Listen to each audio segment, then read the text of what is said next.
Olá, boa tarde. A Covid-19 chegou às aldeias brasileiras e o número de mortes de indígenas vem aumentando. A primeira vítima foi um adolescente Yanomami de 15 anos. Além dele, pelo menos outros 2 índios também já morreram pelo novo coronavírus. O temor das lideranças é de que essa pandemia repita a mortandade de décadas passadas, provocada pelo sarampo e outras doenças.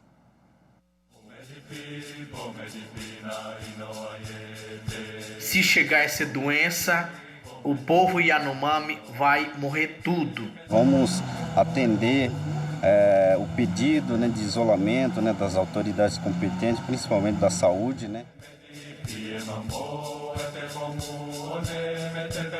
Fazendo quarentena, sobre coronavírus dentro da aldeia,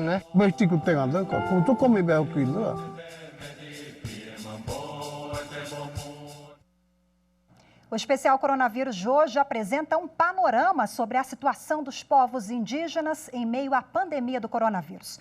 As ações do governo, as estratégias dos índios e de autoridades em saúde. O meu convidado é o pesquisador da Escola Nacional de Saúde Pública da Fiocruz, o Paulo Basta, que conversa com a gente agora pelo Skype. Paulo, seja bem-vindo, boa tarde para você. Boa tarde, tudo bem? É uma satisfação poder colaborar com a pauta do programa de vocês hoje. Bom, a satisfação é toda nossa em recebê-lo e a gente falar sobre esse assunto, esse tema tão sensível, né? Paulo, qual é a gravidade da chegada do novo coronavírus às aldeias brasileiras? Nós já tivemos aí 3 mortes, outras dezenas de indígenas também estão com suspeita do novo coronavírus. Qual é o impacto que a gente pode ter aí? Bem, como toda epidemia provocada por micro-organismos, os impactos são bastante graves para as populações indígenas. A história nos ensina que, ao longo dos 520 anos desse processo de colonização portuguesa, colonização europeia sobre o continente americano, várias etnias desapareceram devido à consequência de epidemias de doenças infecciosas, notadamente sarampo, varíola, infecções respiratórias de outras naturezas, pneumonia, tuberculose, enfim. Então, a gente está bastante apreensivo com a chegada do novo coronavírus nas comunidades e temos aí um grande desafio pela frente, que é o enfrentamento dessa nova doença. Agora, Paulo, os povos indígenas isolados, eles estão mais suscetíveis à doença. Na sua avaliação, isso se deve a um fator biológico ou às condições de vida a que estão submetidos os índios?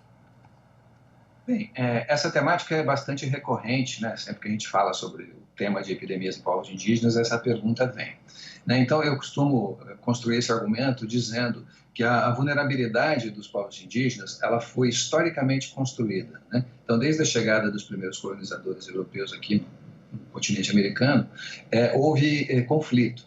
Conflito, primeiro, pela ocupação de terra, conflito pelas riquezas existentes no território nacional, e, enfim, esse conflito tem repercussões até os dias de hoje.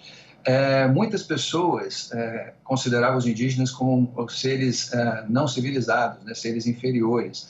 E então se construiu a partir desse olhar um estigma, um preconceito, uma vulnerabilidade muito grande para esses povos. E isso vem se perpetuando ao longo do tempo. Então os indígenas, os povos indígenas sempre ficaram à margem da sociedade. Eles não têm acesso aos serviços públicos de uma maneira integral. Muitas aldeias não têm acesso à educação formal, não têm acesso à renda, à escolaridade, ao trabalho, enfim. São vários elementos que colocam os povos indígenas numa situação de vulnerabilidade.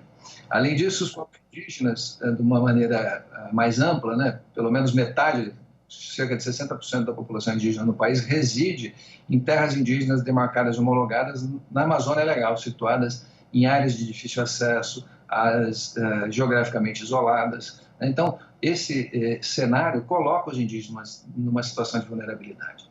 Como eu disse anteriormente, a gente tem acesso a serviços públicos, então eu costumo chamar a atenção para o paradoxo da Amazônia. A Amazônia, depois das geleiras do Ártico e da Antártica, é o local do planeta Terra onde tem a maior disponibilidade de água doce. No entanto, as populações que vivem, os povos tradicionais que vivem na Amazônia, não têm acesso à água potável, à água de qualidade. Não tem esgotamento sanitário, não tem manejo de lixo. Os domicílios são geralmente devido a essa exposição construída historicamente. O número de famílias é grande. As pessoas que moram no domicílio, né, os domicílios são tem aglomerações dentro dos domicílios. Então, essas características, por si só, favorecem, vamos dizer assim, a transmissão por doenças infecciosas de contato, como é o caso do novo coronavírus. E esse cenário fica ainda mais perigoso para os povos isolados, né? Uma vez que os povos isolados, eles voluntariamente não querem um contato com a sociedade envolvente porque sabem das consequências desse contato, né? Sabem que muitos grupos foram dizimados. Então, eles se mantêm isolados na floresta preventivamente. E, nesse sentido, eles estão totalmente desassistidos pelo governo, né? Embora seja voluntário esse isolamento, caso aconteça de entrar um micro-organismo, né, dessas comunidades e fazer o espalhamento de uma doença, eles vão estar sofrendo consequências muito mais graves do que os indígenas que a gente já sabe que são vulneráveis. Ô Paulo, os métodos utilizados nos meios urbanos para a contenção, para evitar a propagação do vírus, como, por exemplo, o uso de álcool gel ou máscara, isso é viável? Não é viável nas aldeias? Funcionaria lá com informação aos indígenas? Bem, essas orientações, né, são provenientes da Organização Mundial da Saúde, são baseadas em estudos, né, científicos que visam a prevenção da transmissão de qualquer vírus, né, especialmente agora do coronavírus. Naturalmente, essas ações funcionariam em qualquer cenário. Mas o que acontece é que nessas localidades, como eu disse, né, que são isoladas no meio da floresta, são de difícil acesso, são distantes, a comunicação é complicada, para chegar nesses lugares é uma verdadeira viagem, né, uma jornada muito longa, desgastante. Então, por conta dessas características, é difícil, né, chegar até as comunidades terem disponibilidade em quantidade e qualidade suficiente para usar álcool gel, ou mesmo alguns produtos de higiene básico, né, como sabonete, sabão líquido, coisas dessa natureza.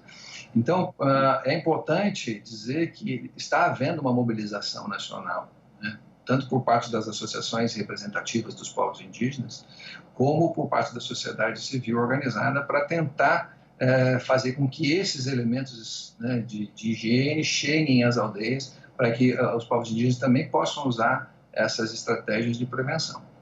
Eu vou pedir licença da nossa conversa agora e te convido para acompanhar um vídeo com a gente de um indígena lá de Roraima. Ele enviou para a gente. Lá em Roraima, depois da morte do primeiro índio Yanomami, as orientações nas aldeias é cumprir o distanciamento social sempre que possível dentro da comunidade. As lideranças temem novas vítimas na região. Em um vídeo encaminhado ao nosso programa, foi o que disse o Dário Vitório Copenaua Yanomami. Ele é vice-presidente da associação Rutucara, que é a mais importante do povo Yanomami. Vamos ver. Nós, povo Yanomami, estamos muito preocupados, nós estamos muito tristes. Esse coronavírus, se ele chegar na nossa aldeia, nossas comunidades, os nossos velhos, são as nossas lideranças mais velhos, eles estão preocupados, e se chegar essa doença, o povo Yanomami vai morrer tudo. Por isso, nós estamos continuando alertando os Yanomami para eles ficarem no isolamento na sua terra e sua comunidade. Paulo, uma preocupação pertinente, né? O Dário, ele integra a comunidade Yanomami, lá em Roraima, onde nós tivemos a morte do primeiro indígena, um jovem de 15 anos, que me parece que morreu muito rápido, né? Você atribui a um atendimento que pode ter demorado um pouco, já que esses indígenas, eles encontram dificuldades, independentemente de pandemias, dificuldades no atendimento, né? Naquelas necessidades básicas em saúde. Pode ter sido o caso dessa primeira vítima, Paulo? Sim, sem dúvida. Eu tenho um relacionamento particular com os Yanomami, que eu comecei minha carreira médica, né, como médico trabalhando para os povos indígenas, justamente atuando no território Yanomami. Isso foi no ano de 1999, quando eu me mudei para Roraima para trabalhar com essa população. Então, conheço bastante o Davi Copenau, que é o pai do Dário. Enfim, já pude visitar várias aldeias, fiz atendimento nessas regiões e conheço um pouco da rede de apoio que existe no Estado. Então, focando um pouco nesse caso do jovem que faleceu, eu tive contato com alguns profissionais de saúde que prestaram os atendimentos iniciais a esse jovem na comunidade. Então, ocorreu que ele apresentou sintomas genéricos no início da doença, né, como qualquer outra pessoa, sintomas gerais, febre, mal-estar, uma tosse seca inicialmente, e foi medicado com os recursos disponíveis na aldeia, né, no nível da atenção básica que nós falamos, né, em relação à saúde. E, como não houve melhora, tentou-se uma remoção desse jovem para a cidade para que fizesse uma investigação mais... Opa, nós tivemos um pequeno probleminha técnico. O Paulo Basta, que é o pesquisador da Fiocruz, ele fala com a gente pelo Skype. Em virtude até da pandemia do novo coronavírus, a internet ela vem sendo mais utilizada e daí essas interrupções ou esse sinal que às vezes fica mais fraco, cai, a gente vai tentar fazer um novo contato com o Paulo e até então eu quero dar a notícia sobre as medidas que foram anunciadas pelo governo federal. Essas medidas anunciadas em março, a FUNAI, ela suspendeu as autorizações de entrada em terras indígenas de todo o país.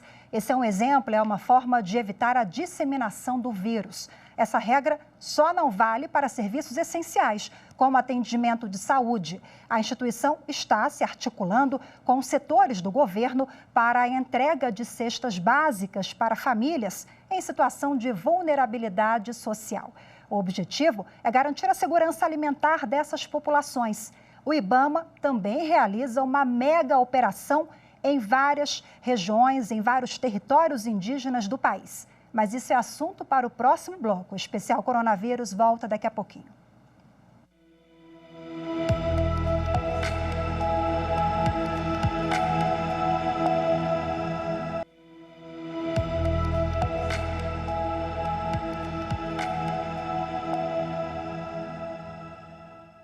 Estamos de volta com o programa Especial Coronavírus. Em pauta hoje, os indígenas e a Covid-19, o novo coronavírus, já chegou às aldeias brasileiras. Sobre o assunto, quem está conversando conosco hoje é o Paulo Basta, que é pesquisador da Fiocruz. O Paulo que fala conosco pelo Skype. Paulo, vamos voltar à nossa conversa aqui. Falávamos no bloco anterior sobre aquele índio Yanomami, foi o primeiro que morreu, a primeira vítima do coronavírus lá em Roraima. Você tem uma ligação muito forte com os Yanomamis, inclusive conhece o pai desse jovem, desse rapaz, e a saúde, que é um tema muito sensível, ela é uma matéria aí, há um déficit do governo federal no que diz respeito ao cuidado com esses indígenas, independentemente de pandemia, né? Isso, sem dúvida. Só fazendo um esclarecimento, eu disse que eu tenho uma ligação forte com o povo Yanomami, sim. Eu morei em Roraima durante 3 anos, trabalhei, iniciei minha carreira como médico atendendo os povos indígenas lá na terra Yanomami, e eu conheço, eu disse, o pai do Dário, né? É o Davi Copenau Yanomami. O Dário que deu... Sim, o Dário, nós ouvimos agora o Dário, eu acabei confundindo o Dário, foi aquele índio de uma associação, é muito representativa lá na região.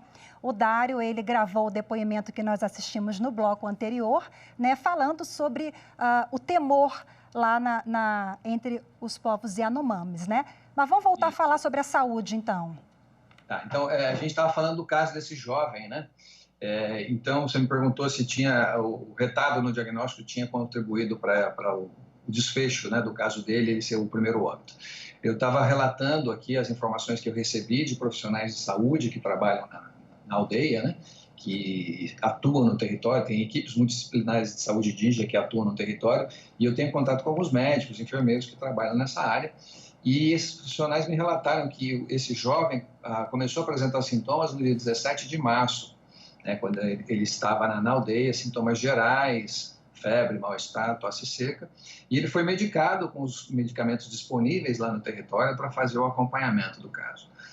Aí, como não houve melhora, foi buscada uma remoção, um encaminhamento desse paciente para uma unidade hospitalar para fazer uma investigação mais aprofundada. Qualquer tipo de encaminhamento, né, da aldeia para a cidade requer uma operação logística grande, que só se faz deslocamento com base em aviões monomotores. Então, é um deslocamento caro, custoso, e não é simples de realizar. Então, ele passou alguns dias na aldeia até conseguir receber um primeiro atendimento no hospital do município de Alto Alegre, no interior de Roraima, do qual ele também recebeu medicamentos, mas saiu de lá sem um diagnóstico. De lá ele foi encaminhado para a Casa de Saúde do Índio, do Distrito Sanitário Leste de Roraima, que fica em Boa Vista, né, a CASAI, e ele ficou aguardando consultas especializadas no Hospital Geral de Roraima, fazendo exames complementares, né, e esse processo de idas e vindas foi agravando o quadro sem ele ter um diagnóstico, né, conclusivo sobre o problema que ele estava apresentando. Num determinado momento, a família tentou levar ele de volta para a comunidade para fazer tratamentos tradicionais, aí não houve também uma melhora nesse sentido. Ele regressou a Boa Vista, e aí foi quando ele deu a entrada na UTI do Hospital Geral de Roraima, no dia 3 de abril, já com um quadro mais avançado, né, com a doença clinicamente com complicações, e ele não resistiu, vindo a falecer no dia 9 de abril. Né? Pois é, Paulo. Infelizmente, esse foi o primeiro índio, a primeira vítima do coronavírus, né? Nós tivemos aí outras 2 mortes já confirmadas pelo Ministério da Saúde. Em virtude da pandemia, nós temos acompanhado que os índios eles estão criando algumas estratégias próprias. Vamos ver mais um vídeo que é um exemplo disso agora, Paulo, que seguindo a recomendação das autoridades em saúde, os índios, eles que integram a aldeia Japuíra, o povo Mique, em Mato Grosso, eles estão cumprindo à risca a quarentena nesse período, mas a comunidade, que está muito consciente, se uniu. Eles se uniram para fazer a limpeza da área. Nós vamos conhecer agora esse trabalho por meio do vídeo que foi produzido pelo projeto Xingu Unifesp, que é a Universidade Federal de São Paulo. Estamos aqui reunidos, né, na aldeia Japuíra, trabalhando, né, atividades desenvolvidas pela escola, mas também a comunidade.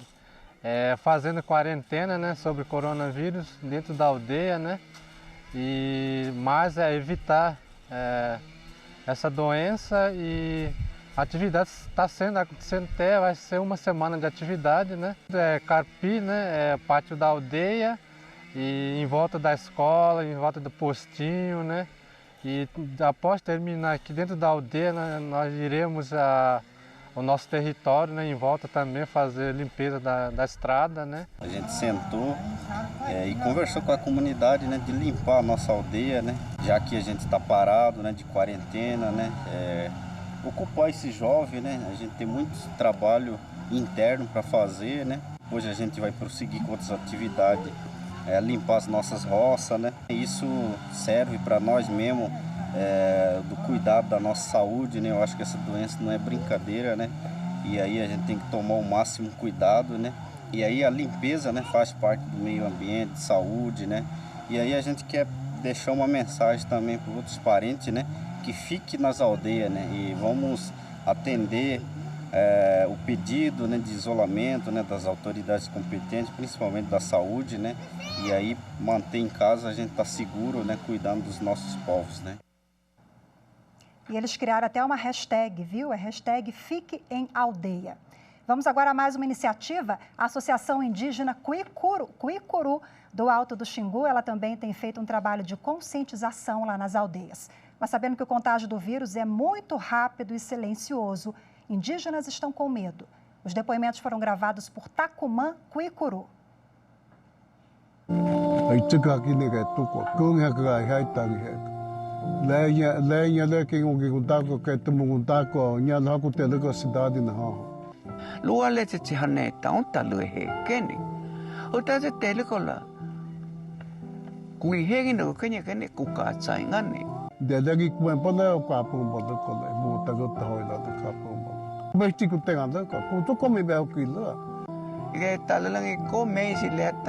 ko tele ko ande chokita ko kita ko chokinya ngo ko te hue tun ta ko na ga un ta ko benil ku ye ko ga na ka nya gi to tse tudo me ka tele ga tse.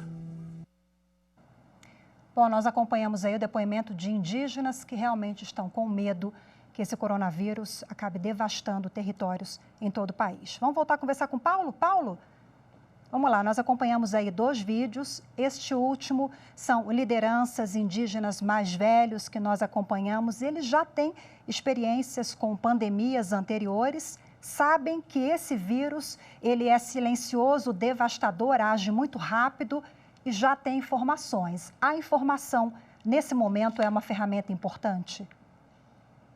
Sem dúvida, né? A informação é uma ferramenta importante para combater a epidemia e qualquer outro agravo à saúde. Uma preocupação das comunidades, né, como a gente já falou inicialmente, é com a chegada de qualquer moléstia infecciosa parasitária. A gente sabe que ao longo dos 520 anos aí de formação do Estado brasileiro, houve inúmeras epidemias, né, que afetaram os grupos indígenas. Muitas dessas epidemias foram letais, né, levaram ao extermínio de alguns grupos étnicos em particular. Né? Então, sobretudo os mais velhos, né, têm essa memória de perdas, né, de ancestrais, de perdas de familiares muito presente, muito viva. Então, eles se organizam internamente e fazem aquilo que podem fazer, que eles conhecem, né, sobre os mecanismos de transmissão da epidemia. E, sem dúvida alguma, nós ofertamos, né, informações qualificadas, cientificamente embasadas, são estratégias importantes para o enfrentamento do espalhamento da epidemia nas comunidades. Falou agora sobre a iniciativa de várias instituições, né, de defesa dos indígenas. A sociedade civil, a gente observa que está se organizando muito também nesse apoio, mas sem o apoio, sem a ação efetiva do governo federal é muito complicado, porque quando a gente fala em quarentena, esses indígenas precisam de suprimentos, enfim, de alimentação, precisam por isso se deslocar até a cidade e aí, na prática, como é que faz? É uma situação complicada, né? O governo precisa atuar nessas aldeias. Sem dúvida nenhuma. Então, está escrito na Constituição, nos artigos 231 e 232 da Constituição brasileira, que o Estado deve garantir, né, assistência, suporte às populações indígenas e deve assegurar que os povos indígenas vivam do seu modo tradicional, sem interferência do Estado.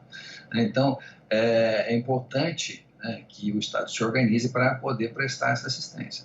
Existem instituições públicas federais destinadas a esse tipo de atendimento. Na área da saúde, nós temos a Secretaria Especial de Saúde Indígena, dentro da estrutura do Ministério da Saúde, que é responsável por prestar atendimento básico nas aldeias de todo o país. Temos também a Fundação Nacional do Índio, né, que é vinculada ao Ministério da Justiça, que é um órgão que é responsável por garantir os direitos e o acesso ao território dessas populações. Né, mas a gente sabe que o governo atual não tem, diríamos assim, interesse, né, em investir no desenvolvimento sustentável em territórios indígenas. Então fica tudo mais complicado. Né? Por conta dessa questão e por conta da epidemia que está ingressando nas terras indígenas, o Ministério Público Federal emitiu uma nota no dia 2 de abril, fazendo algumas recomendações ao Poder Executivo, né, e dentre as quais estão lá a garantia da subsistência, né, da sobrevivência das comunidades, com oferta de água potável, alimentos, materiais de higiene, né, acesso aos benefícios sociais que as comunidades têm direito. Né? E, além disso, o Ministério Público Federal recomenda também uma série de ações na área da saúde. Né? Então, acho importante a gente garantir a manutenção da assistência à saúde nos territórios, né, para que as populações possam usufruir, né, desse atendimento e poder receber orientações adequadas para o controle, né, detecção dos casos suspeitos, encaminhamento adequado, tratamento adequado desses casos suspeitos.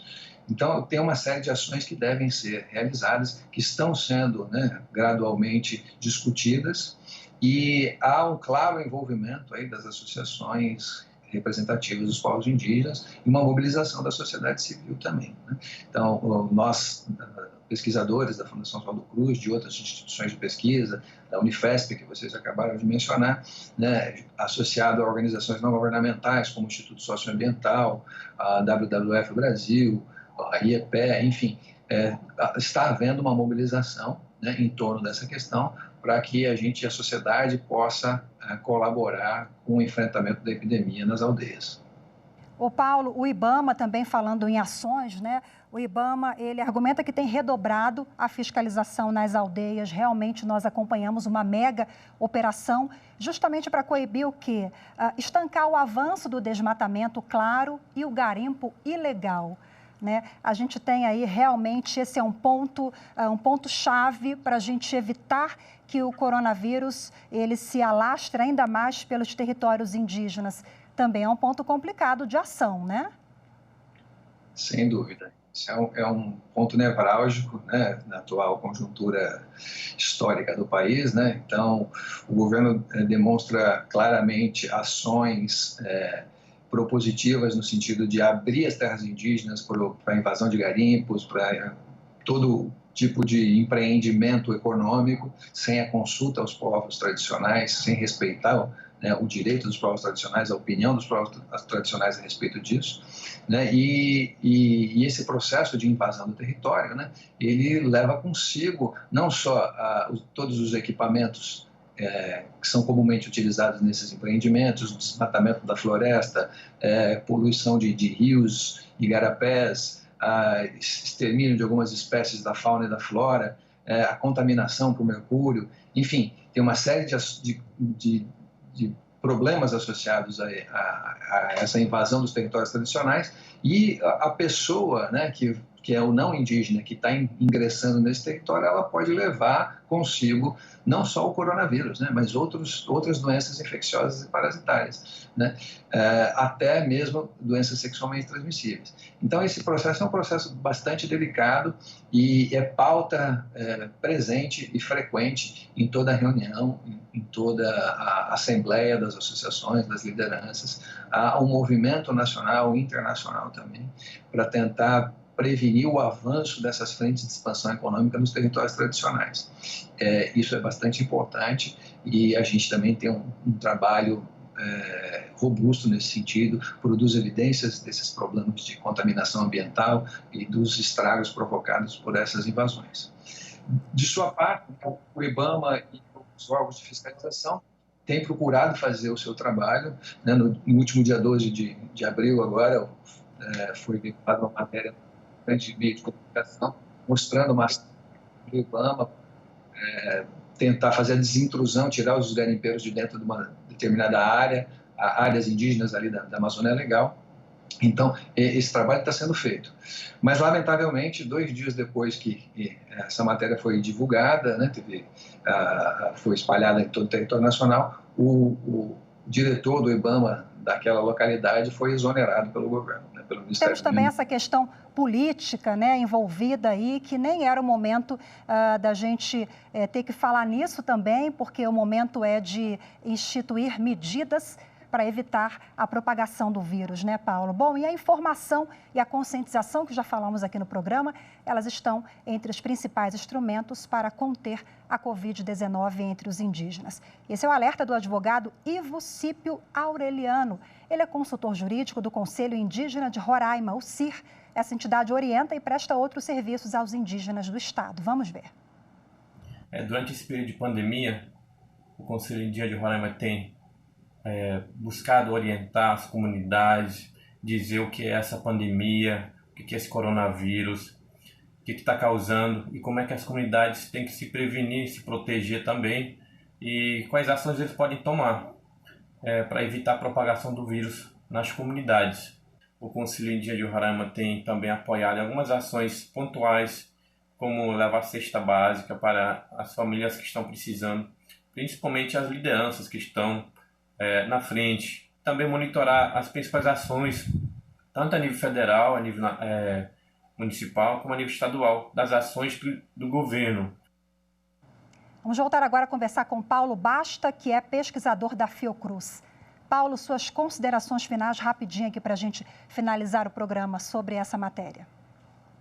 Bem, a primeira coisa gostaria de conscientizar a sociedade, né, da importância desse problema. O espalhamento da Covid-19 está acontecendo em todo o território nacional, está chegando agora nas comunidades indígenas e é importante, né, que a sociedade tenha consciência desse processo e que a gente precisa fazer alguma coisa para minimizar as consequências do espalhamento dessa doença nos territórios indígenas. Se possível, né, todos aqueles que tenham interesse em colaborar, né, em contribuir com esse enfrentamento, possam fazer contato com as associações representativas. Tem a APIB, Associação dos Povos Indígenas do Brasil, a APOINE, Associação dos Povos Indígenas do Norte de Minas e do Espírito Santo, a PIMSUL, dos Povos Indígenas da região sul do país, a COIAB, enfim, tem redes sociais dessas associações todas que estão mobilizadas, estão trabalhando para o enfrentamento. Então, quem tiver interesse em colaborar, em contribuir, por favor, faça acesso a essas redes e faça a sua parte. E a gente também tem que fazer pressão, né, da nossa parte, enquanto sociedade civil, ao governo federal, para que o governo federal tome as atitudes necessárias para garantir o fechamento dos territórios indígenas, que pessoas não autorizadas não entrem no território, que a assistência à saúde permaneça de maneira continuada e segura, né, que todos os profissionais de saúde sejam testados e ter a certificação de que eles são negativos ao coronavírus antes de entrar nos territórios, que o número de exames seja ampliado para ser ofertado às populações indígenas também que tenham sinais e sintomas sugestivos da doença e que recursos financeiros... Temos aí várias ações que precisam ser instituídas, né? Nós temos aí um rol de ações. E caminhamos devagarzinho para, em breve, ter boas notícias em relação a essa matéria. Sem dúvida. Paulo Basta, mais uma vez, eu agradeço muitíssimo a sua participação. Eu conversei com o pesquisador da Fiocruz, Paulo Basta. O Paulo, ele é da Escola Nacional de Saúde Pública da Fiocruz. Muito obrigada pela sua companhia. Chegamos ao fim de mais um programa especial Coronavírus. Lembrando que você pode rever esta edição no youtube.com/TV Justiça Oficial. Tchau, tchau.